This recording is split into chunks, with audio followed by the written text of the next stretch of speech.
ये बात बहुत बार बहुत महात्माओं ने से सुना है कि परमात्मा के जनाने के लिए निषेध ही एक अच्छा रास्ता है। निषेध, इसीलिए निषेधावधि करके जहां तक कोई चीज आपके सामने ख्याल में आए उसका निषेध कर दो, उसको आत्मा न मानो। जहां निषेध करने को कुछ न रह जाए बस वही आत्मा है। ऐसा बहुत बार सुना होगा। यदि कहा जाए कि कहाँ वेद में है, तो जिस मंत्र की अभी हम चर्चा कर रहे हैं इस मंत्र में निषेध ही है, क्योंकि बताया बहिष्प्रज्ञ अर्थात स्थूल देह, स्थूल इंद्रियों के द्वारा जो सुख दुखादि का जागृतावस्था में भोगता है, ये जो बहिष्प्रज्ञ है इसका निषेध किया। यह आत्मा है नहीं कहा, यह आत्मा नहीं है, आत्मा बहिष्प्रज्ञ नहीं है। इसी तरह अंतर अंतर स्वप्नों के सुख दुखों का भोग करने वाला, भेद देखने वाला, उस भेद को ही सत्य मानने वाला, ऐसा जो सुख दुख का भोगता है ये अंतः प्रज्ञ, यह आत्मा नहीं है। प्रज्ञान घन निद्रा में घनीभूत हुआ, सुख से सोया हुआ, जो जगत को बिल्कुल नहीं जानता, ऐसी अज्ञान और सुख से सोया ऐसी ज्ञानावस्था का आनंदमय आनंद का भोगता, ये घन प्रज्ञ भी आत्मा नहीं है। जैसे हम कहें अंगूठी भी सोना नहीं है, नथनी भी सोना नहीं है, और फिर उसको तोड़ दो तो जो डली चौकोर लंबी गोली कुछ बची होगी, यह डली भी सोना नहीं है। यद्यपि हम व्यवहार में कह देते हैं, पर जो सदा न रहे वो सोना नहीं है। परिभाषा याद कर लो। और डली भी, जिस शकल की डली आप देखकर उसे कहते हो वो भी सत्य नहीं है।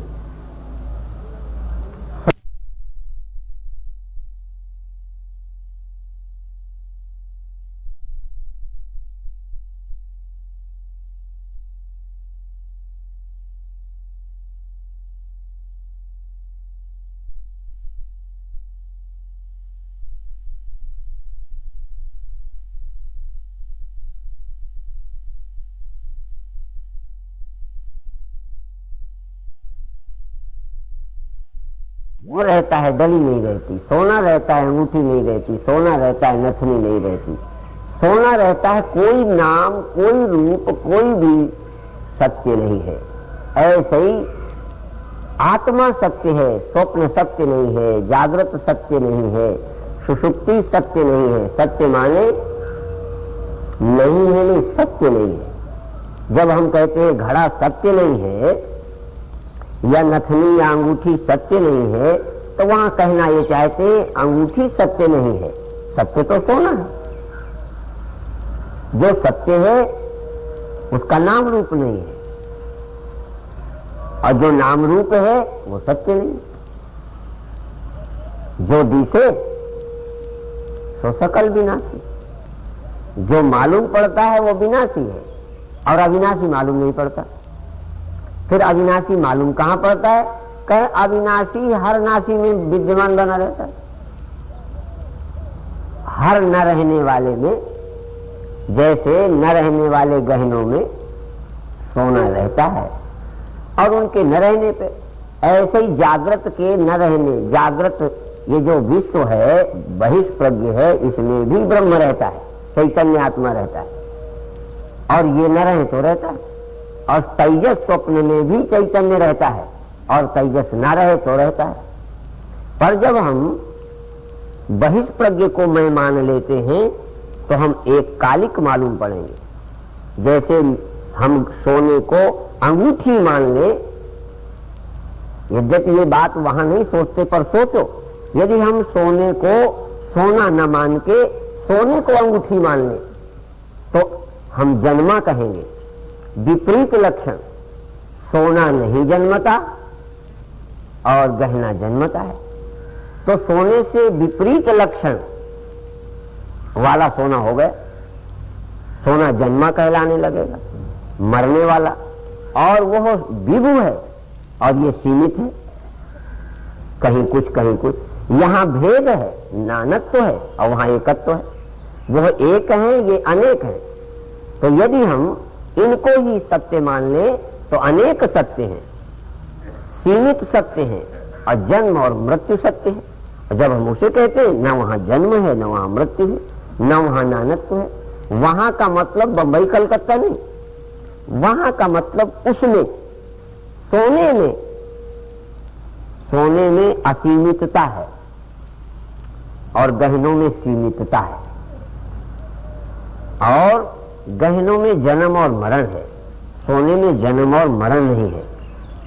इनमें अनेकता है, वहां एकत्व है। कहां वो कहां ये, और है साथ साथ। ऐसे ही जागृत में हम हैं, पर हम जागृत जैसे नहीं हैं। स्वप्न में हम हैं, पर हम स्वप्न जैसे नहीं हैं।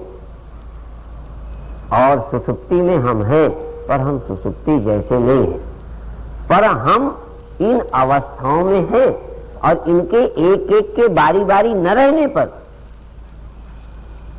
इनके रहने पर भी और इनके एक एक करके साथ छोड़ जाने पर, जैसे सोने का अंगूठी साथ छोड़ जाए, ना रहे,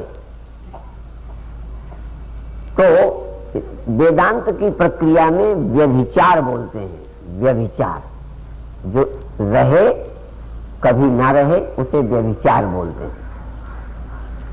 तो एक अवस्था अंगूठी की रही, फिर अंगूठी की न रही, उसमें नथनी आ गई उसी में। लेकिन सोना जब अंगूठी थी तब उसमें रहा, और जब अंगूठी न रही उसमें नथनी बन गई, तब वही सोना रहा। तो जागृतावस्था में मैं ही रहा और स्वप्नावस्था में, बोलो, तुमने अवस्था बदली, जैसे अंगूठी की जगह नथनी बन गई, पर सोना क्या कहेगा कि उस समय में हाजिर था, इस समय नहीं, या इस समय तो मैं हूं, पर जब वो अवस्था थी तब मैं नहीं था।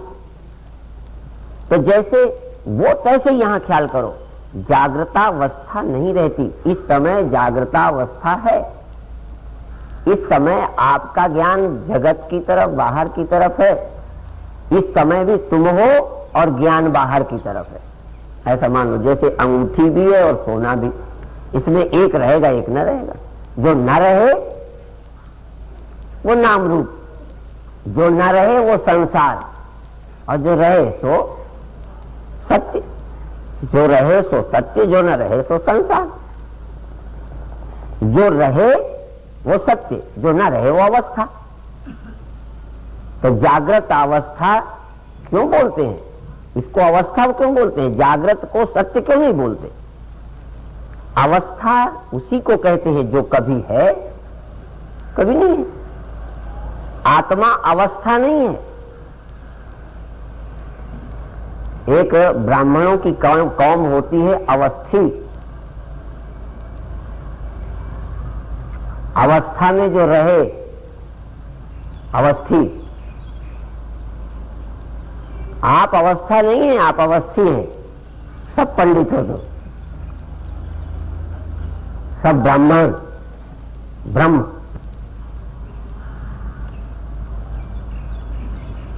तो ये जागृता अवस्था में तुम रहते हो, अवस्था ना रहे तो दूसरी अवस्था आएगी। अवस्था की जगह, जागृतावस्था की जगह स्वप्नावस्था। जैसे भगवान शंकर की एक घरवाली न रही तो दूसरा ब्याह उनके मरने के बाद दूसरा शरीर धारण करके आई, तो फिर शंकर हुई। तो जागृतावस्था बदल जाती है, स्वप्नावस्था हो जाती है, स्वप्नावस्था बदल जाती है, सुषुप्तावस्था हो जाती है, और आप वही रहते हो। हिंदुओं में यद्यपि सरकार ने कई विवाह करने का अधिकार छीन लिया है, पर हमारी संस्कृति भी कई कई पत्नियां रखने की है। तो जागृत अवस्था हमारी घरवाली है और स्वप्नावस्था भी है और सुषुप्तावस्था भी है। पर हम अपनी छाती से चिपका के एक अवस्था को रखते हैं, सबको इकट्ठा नहीं रखते। जब जागृतावस्था मेरे साथ होती है तो स्वप्नावस्था सुसुप्ति को परे, जाओ बर्तन धो, काम करो, जाओ दफ्तर, एक ही रहती है साथ। जागृतावस्था तब स्वप्नावस्था नहीं। जब स्वप्नावस्था, और हम इतने पक्षपात रहे थे कि जिसको साथ रखते हैं उसी को सत्य कर देते हैं, उसी को प्यार देते हैं, उसी को सत्यता प्रदान करते हैं, उसी को अपनापन, जरा भी किसी अवस्था को नहीं कि ये हमारी नहीं है। जब जागृत तो पूरी सत्य, जब स्वप्न तो पूरा सत्य, और जब सुसुप्ति तो पूरी सत्य, और जब हटाई तो पूरी लाश भी नहीं। जब गई तो गई, रहती है उतनी देर ही रहती है, वो है ही तब तक जब हमारे साथ है, नहीं तो फिर जरा भी नहीं, फिर जागृत कुछ भी नहीं, फिर स्वप्न कुछ भी नहीं, फिर सुसुप्ति कुछ भी नहीं। और जो हमें, हम सब कुछ हैं, सदा हैं, भले हम मालूम न पड़े, इसीलिए अलक्षण कहना पड़ा। आप अपने जानने की इस तरह चेष्टा मत करो कि हम देख लें, हम जान लें, बल्कि जो जान लो उसे कहो ये मेरी अवस्था है, मैं नहीं। ये मेरे में प्रतीति है, ये मेरे आश्रित है, मैं आश्रय हूं। ये पत्नी है, मैं पति हूं। ये दृष्टि है, ये सुरति है, मैं स्वामी हूं। ये बदलती है, मैं नहीं बदलता हूं। और एक चैतन्य में, जैसे एक मिट्टी में एक ही जगह, या सोने में एक ही जगह गहना नहीं है, हर गहने का सोना, उसमें उसको बदल लो। एक जगह एक गहना बना रहने तो एक जगह वाले को तोड़ के बदल लो, तो एक जगह की जागृत बनी रहे और यहाँ का जागृत सुसुप्त हो जाए। एक जगह सुसुप्त बना रहे, एक जगह जागृत हो जाए। माने चैतन्य इतना विभु है कि उस चैतन्य में एक जगह जागृत है, एक जगह स्वप्न है, एक जगह सुसुप्ति है, ऐसा विरोध नहीं। एक जगह के सोने में तीन गहना एक साथ नहीं रह सकते, लेकिन भिन्न भिन्न जगहों पर रह सकते। जैसे एक ही अंतःकरण एक साक्षी के आश्रित जागृत स्वप्न सुषुप्ति एक टाइम पे नहीं रह सकते। नहीं समझ में? जिसको आत्मा कहा है, इसीलिए हम आत्मा और फिर बाद में एक कहते हैं। पहले ये कहेंगे कि जिस जगह पानी में लहर है उस जगह लहर, बाकी जगह नहीं भी है। तो जहां अंतःकरण है वहां साक्षी, और साक्षी के आश्रित जो अंतःकरण है, साक्षी भाष्य जो है, साक्षी में अध्यस्त जो है, वो एक समय पर तीन तरह का अध्यस्त नहीं रहेगा। जब बहिष्प्रज्ञ रहेगा तो अंतः प्रज्ञ नहीं रहेगा, और जब अंतः प्रज्ञ रहेगा तो घन प्रज्ञ नहीं रहेगा, घन प्रज्ञ रहेगा तो बहिष्प्रज्ञ अंतः प्रज्ञ नहीं रहेगा। ये सब जगह के लिए एक सिद्धांत है। ऐसा हो सकता है कि यहां सुषुप्त होवे और वहां जागृत होवे। अब प्रश्न ये है कि आत्मा कहें तो अलग अलग कह देते हैं समझाने के लिए, लेकिन एक ही चैतन्य में, एक ही चैतन्य ब्रह्म में जहां अंतःकरण उपाधि है वहां कहीं जागृत है, कहीं सुषुप्त है, कहीं जीवन है, कहीं मौत है। अब आज ही बहुत जिंदा है, जीवितावस्था है, और बहुत देरों की आज मृतावस्था होगी, और चैतन्य एक। जैसे हम कहते हैं बहुत बल्ब बुझे और बहुत बल्ब जल रहे, और बिजली एक ही जैसी सब में, पर एक बुझा है, एक फ्यूज है, एक जल रहा है। तो जल रहा है वहां भी वैसे ही, बुझा है वहां भी वैसे ही। जहां सोए हैं व्यक्ति वहां भी चेतन आत्मा है, और जहां जागे हैं व्यक्ति वहां भी चैतन्य आत्मा है। और वो अभी समझ नहीं आता तो पहले एक आत्मा ही में समझो, सर्वात्मा में नहीं, विभु आत्मा में नहीं, परिच्छिन्न आत्मा में समझो। तो ऐसे देखो, जब जागृत है तब भी चैतन्य आत्मा, और जब जागृत नहीं है, स्वप्न है, तब चैतन्य आत्मा, और जब सुषुप्त है तब चैतन्य आत्मा। परंतु यहां तीन अवस्थाएं एक साथ नहीं रह सकती। पर ब्रह्म में जब हम देखते हैं तो ब्रह्म में जो समष्टि आत्मा है संपूर्ण संसार में, उसमें कहीं मृत है तो कहीं जीवित है, तो कहीं सुषुप्त है, तो कहीं जागृत है, तो कहीं स्वप्न है, तो कहीं दुखावस्था, कहीं सुखावस्था, कहीं अज्ञानावस्था, कहीं ज्ञानावस्था। इस तरह अवस्थाओं में भेद है। पर ब्रह्म में भेद, जैसे तीन अवस्थाओं में भेद है, साक्षी में भेद नहीं है, ऐसे ही सब अवस्थाओं में भिन्नता है। लेकिन ब्रह्म में एक गरीब है, एक अमीर है, एक जानवर है, एक आदमी है, एक मूढ़ है, एक ज्ञानी है।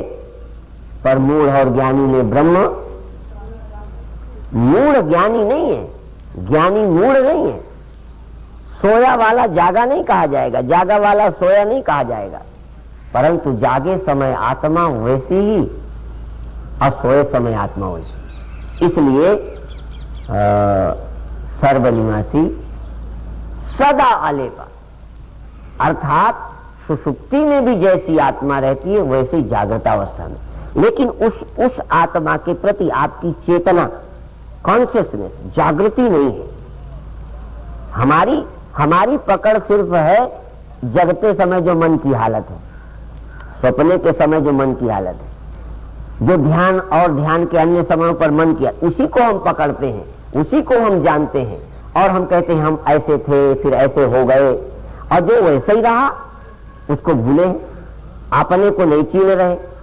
तो जो हम हैं वो एक जैसे रहते हैं, और जो हमारी अवस्था है वो एक जैसी। तो हम किसे अपना आप किसे मानते हैं, अवस्था को या अवस्थी को, अवस्था को या साक्षी को, साक्ष्य और साक्षी। तो साक्ष्य को हम सत्य मान करके जैसा साक्ष्य तैसे ही आरोपित कर लेते हैं साक्षी में कि अब हम ऐसे हैं, हम साक्षी और आभास साक्ष्य, जागृत साक्ष्य और हम साक्षी। तो जागृत में दुख सुख शरीर आदि वृत्ति वैसे ही हम ये मान रहे हैं, और स्वप्न में वैसा मान रहे हैं, और सुषुप्ति में वैसा मान रहे हैं। अब हमको सिर्फ इतना ही कर लेना है कि अवस्था ऐसी है, साक्षी ऐसा नहीं है। साक्षी को या उसके लिए मैं शब्द का, अभी तुम्हारा मैं है अवस्था, अभी हमारा मैं है आभास, अभी हमारा मैं है प्रज्ञ बहिष्प्रज्ञ घन प्रज्ञ, और अब हमारा मैं ये न कहलावे, हमारा मैं साक्षी कहलावे।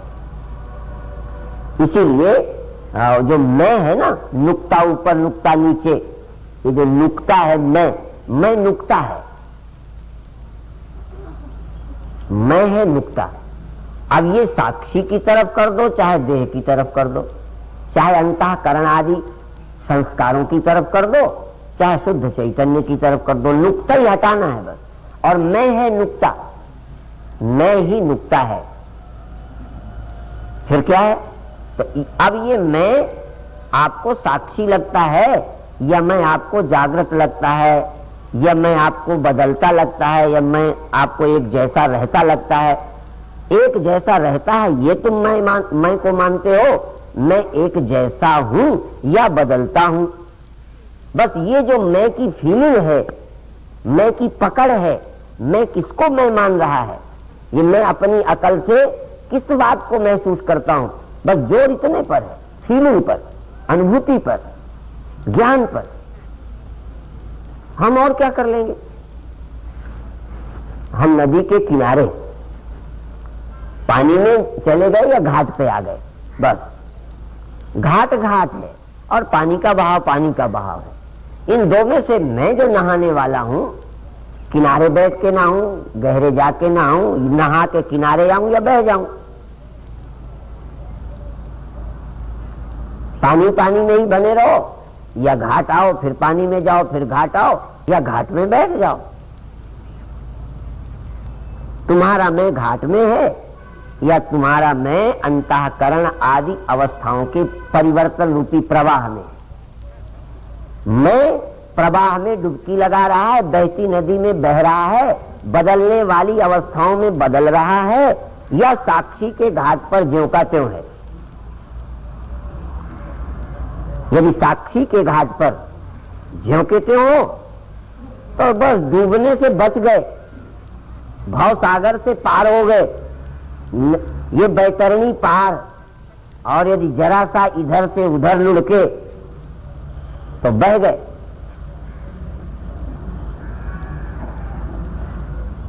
फिर गज को ग्राह ने पकड़ लिया, फिर भगवान आए।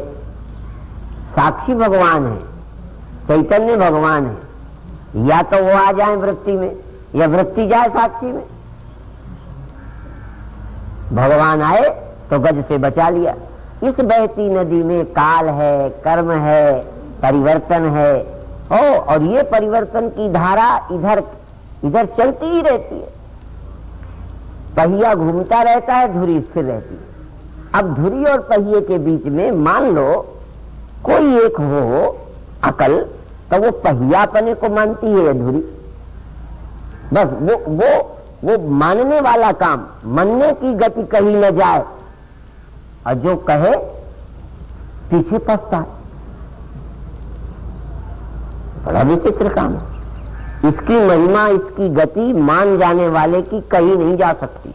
इतना लाभ है, इतनी महिमा है, इतना बड़ा जगत उस ज्ञानी के लिए जैसे कुछ है ही नहीं।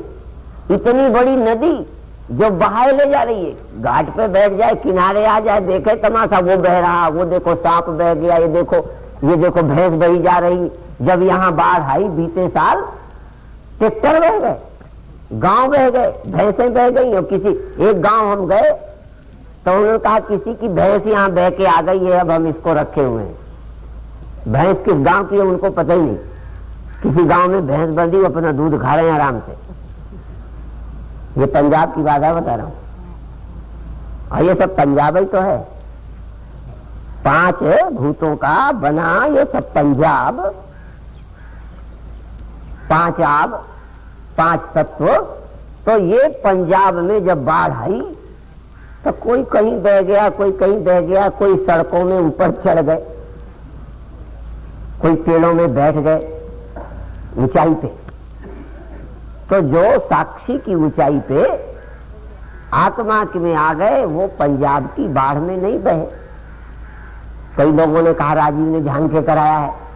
वैसे शैतान लोग करा सकते हैं, पर खैर वो तो नहीं लगता कि उसने कराया, और तो बहुत कुछ करते कराते रहे। परंतु ये मान लो कि कोई ना भी करावे, अब यहाँ जो भाव है, मन है, प्रकृति है, क्या करें? एक ही तरीका है कि हम अपने स्वरूप में टिके, स्थित प्रज्ञ। हमारी जो प्रज्ञा स्थित नहीं है, चल में है, चल में, चल का ही ज्ञान हो रहा है। और उपनिषद में एक जगह आगे आता है, चलाचल निकेतश्च। ज्ञानी के लिए कहा है चल और अचल में निवास करे, और कुछ ना बनावे, इतना ही बहुत है। ये चल और साक्षी अचल, तो चलाचल निकेतश्च। ज्ञानी को चाहिए कभी चल में और कभी अचल में, चल में कभी अचल में रहे। इससे ज्यादा और आगे प्रपंच न बढ़ावे, इतना ही बहुत है। तो इंद्रियों की तरफ, देह की तरफ, मन की तरफ चल, और तुरीय साक्षी की तरफ अचल। तो जब व्यवहार में हो तो चल में और फिर अचल में। नहाना हो तो जरा पानी में और फिर घाट पे, फिर पानी में, फिर घाट पे। बस अब कई लोग कहेंगे महाराज हम तो अब नहाना ही नहीं चाहते। एक बार नाक में पानी चला जावे, एक बार फिसल जावे, मरते बचे तो इतना डरने लगते, कहते अब तो हम नहाएंगे नहीं। कहीं इतना तो नहीं चलेगा, नहाना तो पड़ेगा ही। ये जगत बह रहा है, ये नदी बह रही है, सागर है, इसमें भी डुबकी लगाओ। और हमारे यहाँ देखो इतना खारा पानी सागर का, पर उसके नहाने से पुरखे तरते हैं। सुना है नहीं आपने? वो कौन सागर बोलते हैं? हाँ, वहां नहावे तो पुरखे भी ऋण से मुक्त हो जाते हैं।